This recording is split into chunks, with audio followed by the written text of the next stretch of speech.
હું સબલપુર ગ્રામ પંચાયતના સરપંચ તરીકે ચૂંટાઈને મને 2 મહિના અગાઉ ચૂંટણી કરીને આ 22 ગામના લોકો મને ચૂંટીને લાવ્યા છે તે બદલ અને કાલે તૈયારીમાં સરકારશ્રીના કાલના આપેલા આદેશ પ્રમાણે આ વિસ્તાર નગરપાલિકામાં વધારવા નોટિસ સામે અમારા ગ્રામજનો સખત વિરોધ છે।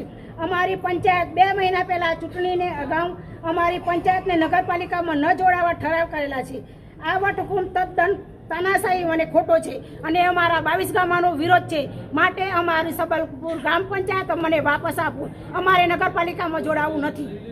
અને અમારા 3 વર્ષથી અમારા પંચાયતમાં કોઈ નહોતું કામગીરી માટે, તે કામગીરી માટે વહીવટદાર સુપેલો હતો।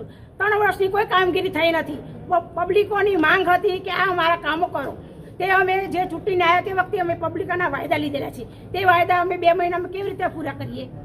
અને 2 મહિનાની અંદર એમને જો ચૂંટણી કરવી હોત તો અમને નોટિસ આપવી પડે। ક્યારે નોટિસ આપી? કશું નથી આપ્યું અમને। ડાયરેક્ટ અમને એમ કહેવામાં આવ્યું છે કે તમે અમારા નગરપાલિકા અમે કબજો લેવા આવ્યા છે। આ તાનાશાહી તો અમને મંજૂર નથી। 22 ગામનો અમારો વિરોધ છે।